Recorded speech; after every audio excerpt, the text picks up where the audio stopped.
Out here at the blackberry portion of the Hobart Fruit Forest, and as you can see, blackberry season is well underway. There's a couple little sandwich bags full, maybe 1.5 pounds, 2 pounds, something like that, ready to go into the deep freeze for winter use. And been eating my fair share, doing some quality control, taste testing, and I mean, these are a superfood, no doubt. No doubt. Just look at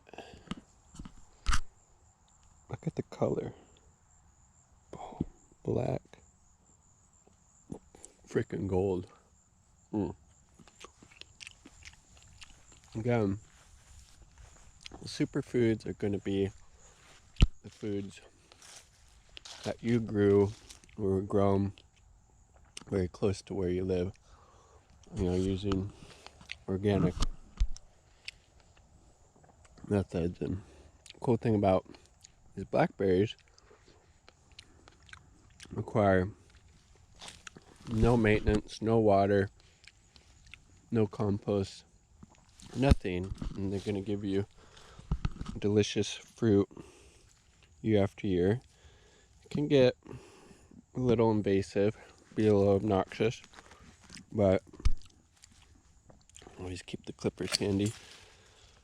But they provide you this delicious, super nutrient dense food as well, so I think it's decent. Always keep the clippers handy. Now this is over by our blueberry patch.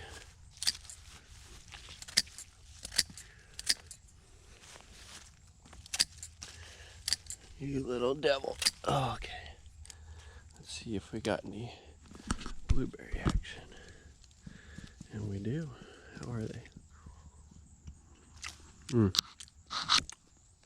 If you get these really ripe, very delicious. This particular variety, like, it has to be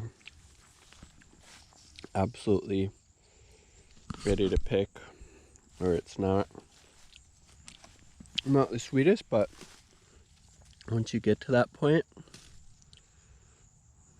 it's on fire. It's on fire. It's on fire for the Lord, these berries are. And this bush here, you can see it's taller than male. We can't see, but it is. Same with that one. Planted several decades ago by my grandfather. So thank you, Grandpa, for that.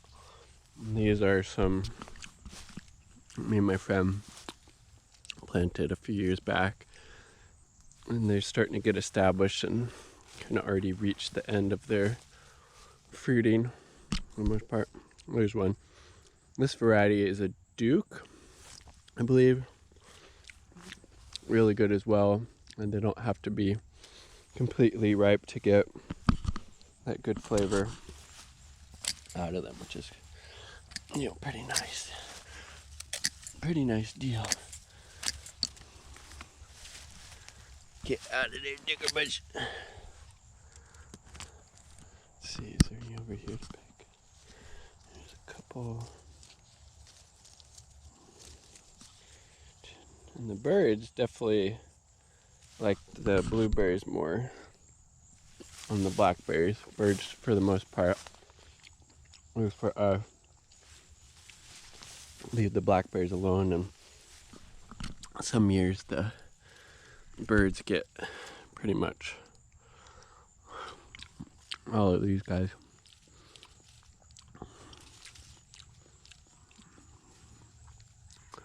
Oh, that was a good one. Look at the size of that. Basically the size of my thumb fingernail. So good. I should have put some of these on my peanut butter toast earlier. Alright, I'm gonna go put those blackberries in the freezer. and then head out to the food forest where all of our other fruit trees are. I still have a couple of apple trees next to it. Some of the apples are starting to fall, which is a good time to give them a little taste test. Let's check it out.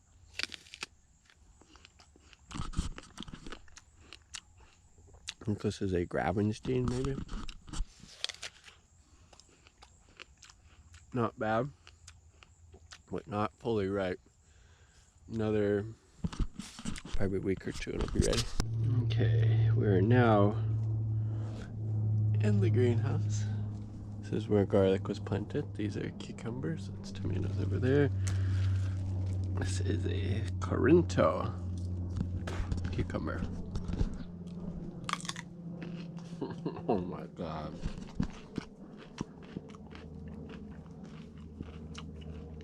One of my favorites. And this is cucumbers are fruits. Save those seeds and grow you a lot of Corinto cucumbers. Growing these up a string. Same with the tomatoes.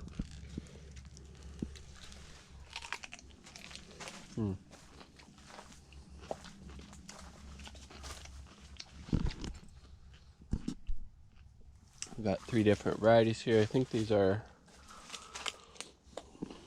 Marketmore. Pumping out a lot of fruit now. These are all baby ones.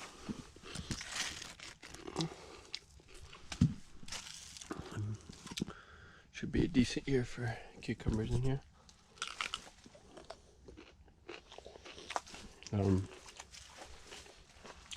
Tomatoes, some of them already reached the ceiling, which is pretty impressive, frankly. About 6.5 feet tall.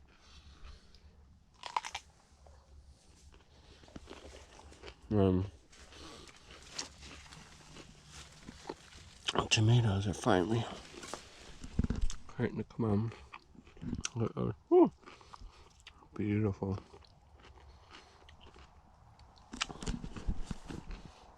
These are sun gold. By far and away, favorite variety of tomato all time. God. So fucking good. And then we had nasturtiums in here at one point, and they just keep coming back.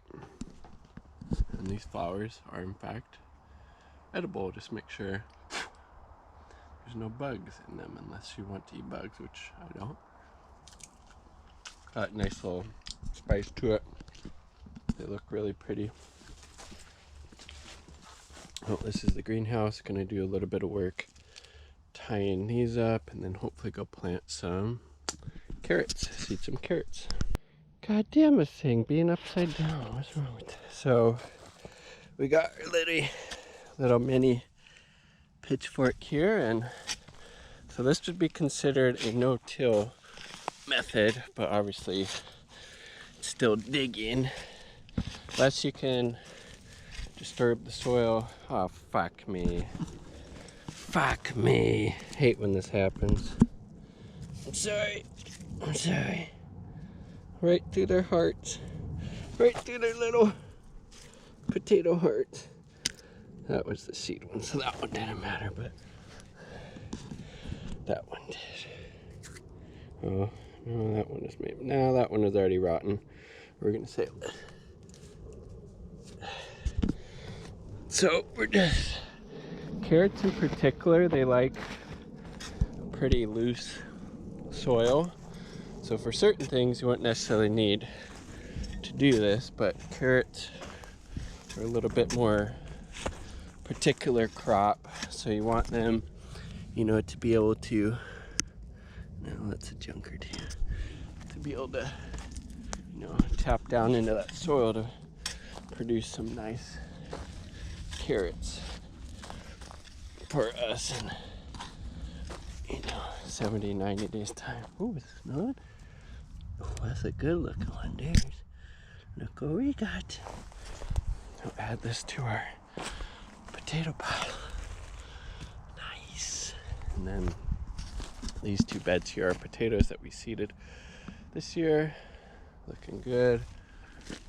Got some in a raised bed. We got some in pots and containers back at our place as well. So, oh, would you look at that? And I didn't destroy it. Even better. So, I'm gonna finish doing this a little quicker with both hands, and then we'll see you after I put compost down and we're ready to seed. We'll show you what that looks like with the Earthway seeder. Peace. Got the bed all cleaned up with our trusty pitchfork. Looking a lot better, a lot loomier, which will be helpful for our carrot friends. Now I'm gonna add some this compost and then mix it in. Ideally, I would just lay it on top for a number of reasons. It's easier, seems to develop less weed pressure when you seed beds that way, but with carrots, how long they take to germinate, it dries out quicker just with the compost on top. So we're gonna mix it in. Very excited. It is raining a little bit right now. It's desperately needed. Hasn't rained here in like a month and a half, something like that. Just insane. So it means I'll probably have to seed tomorrow morning, which is fine, but we'll get the bed all prepped and then maybe go eat some plums as a dessert. Peace. This fucking guy. Still raining. Bed is prepped, so we will plant tomorrow morning and monthly plum. The branch that broke this year. Still ripening.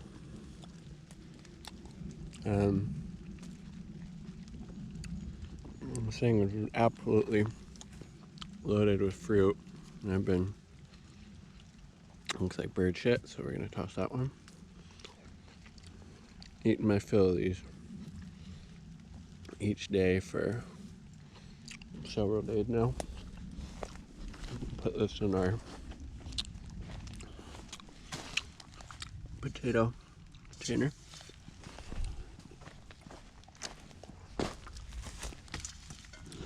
I like it. This fucking guy always going upside down. So didn't really have anything growing in this bed currently, but we had some potatoes from last year that didn't dig all of them up, so they self-seeded.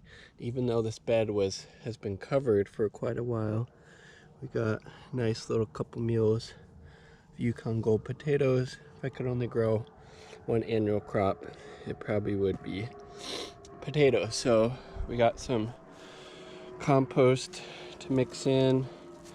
Gonna go get what am I blanking? Pitchfork, a little pitchfork, mend the soil with the compost. And then we got our Earthway seeder here. Just gotta make sure it's on the right settings to seed some carrots. So I'll show you what this looks like in a little bit. Peace.